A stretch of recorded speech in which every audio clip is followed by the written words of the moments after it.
सो मैं वापस आ गया हूँ अपनी पुरानी शक्ल और अपनी नई लोकेशन के साथ आपके लिए एक नई कहानी लेकर।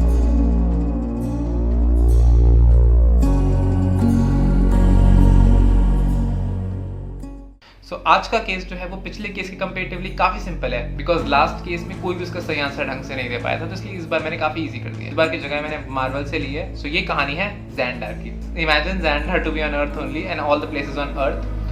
ये कहानी है 1970s की, ठीक है। सो ज़ैंडार में हो रहे हैं मर्डर, किनके? यंग लेडीज एंड प्रोस्टिट्यूट्स के, for very long time. In 1978 police को उस मर्डर से रिलेटेड कुछ लेटर्स आए हैं और कुछ कैसेट्स आए हैं जिसमें भिन्न भिन्न प्रकार की धमकियां हैं। और ये आए हैं from the serial killer. Police क्या करेगी? इंपॉर्टेंट थिंग इज कि पुलिस जो है उन धमकियों को फुलफिल करने के साथ साथ उन्हें एनालाइज भी करे कि जो कैसेट्स हैं उसमें जो बोल रहा है बंदा, उसका एक्सेंट क्या है, वो कहाँ का लग रहा है, जो लेटर्स आए हैं वो कहाँ से आए हैं, ये सब चीज़ें, ठीक है। पुलिस ने ये किया और वो मिलता है कहाँ, टाइटन का। उन्होंने टाइटन पे अपनी इन्वेस्टिगेशन शुरू करी। काफ़ी टाइम तक इन्वेस्टिगेशन कर रहे हैं, 3 साल हो गए। 1978 से 1981 आ गया, मिल नहीं रहा। और अचानक से वो मिलता है वॉरमीर पे। कैसे? वो अपने किसी एक मर्डर में ही फंस गया था। उसने 1978 से 1981 तक अराउंड 7 अटैक्स और 3 मर्डर कर दिए हैं। तो वो मिला, ये भी पता चला कि उसका एक्सेंट और उसकी आवाज़ इन टेप्स से बहुत अलग है। जो लेटर और टेप्स आए हैं पुलिस के पास, they are not related to that person at all. उसने बिल्कुल डिनाई कर दिया इस फैक्ट को कि उसने ऐसा कुछ भी किया है, यानी कि दिस वाज अ होक्स। या तो किसी ने पुलिस के साथ मजाक किया है या फिर कुछ और ही चक्कर है। So why police is getting such kind of hoaxes? अगर ये होक्स ना होते तो हो सकता है कि वो मर्डरर पहले ही पकड़ा जाता, वो कुछ और सबूत देखते हैं। लेकिन पुलिस तो टाइटन पर ही स्ट्रीमलाइंड हो गई ना। मर्डरर है, उसे तो उम्र कैद हो गई, लेकिन हमें इस होक्स को भी सजा देनी है, बिकॉज कि उस होक्स की वजह से ही पुलिस जो है वो डाइवर्ट हुई है। So this is today's case. हमें ये जानना है कि जो होक्सर है वो कौन है। आप नीचे कमेंट सेक्शन में अपने आंसर्स बता सकते हो और मैं इसका जवाब दूंगा अगली वीडियो में। जाने से पहले मैं आपको कुछ हिंट्स देना चाहता हूँ। क्या हिंट्स है वो?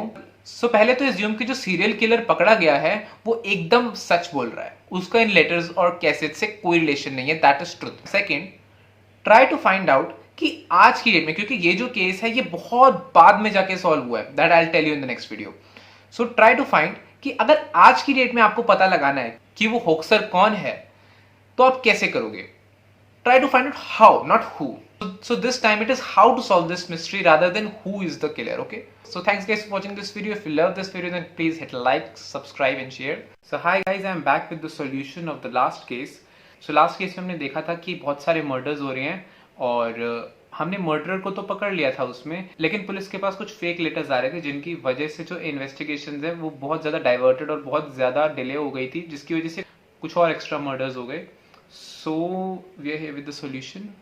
हमें ये ढूंढना था कि जो होक्सर है जिसने ये लेटर्स लिखे हैं वो कौन है और उसे भी सजा देनी थी। I read your solutions and काफ़ी आसपास थे सब आंसर्स के। Let's me give you the solution. पहले तो ये पॉइंट है कि जो होक्सर है हमें उसे आज के टाइम पर ढूंढना है, उस टाइम पर नहीं, क्योंकि उस टाइम पर तो हमें नहीं मिल पाया ना।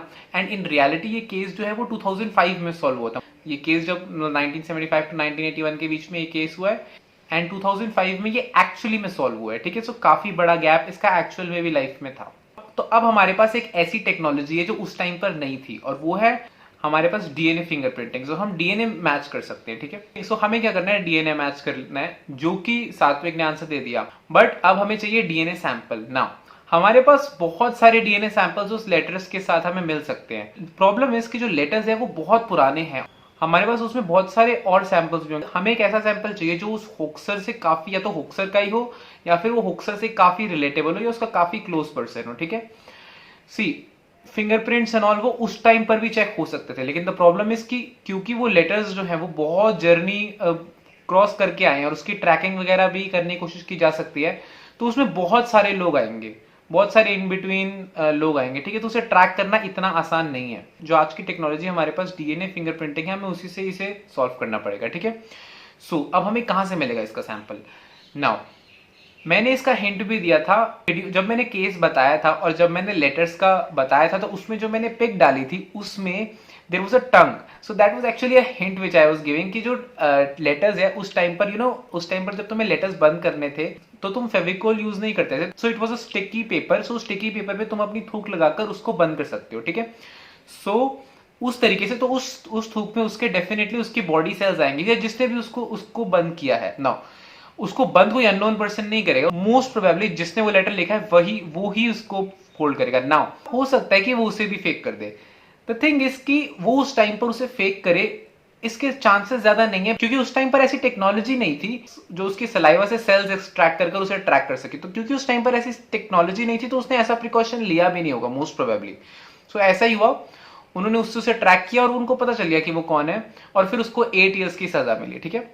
सो this was the solution of the case. Now I have another question for you, और इसका आंसर मैं नहीं दूंगा, this is a more ethical question. So let's assume कि जो डीएनए फिंगरप्रिंटिंग है उसकी cost is reduced to approximately 0।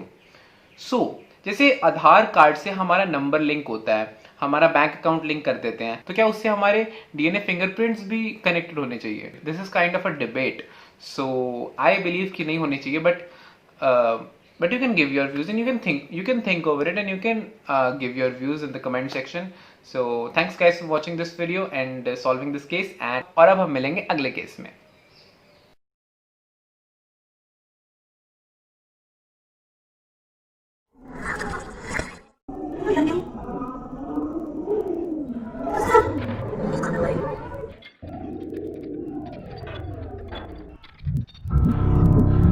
Thank you.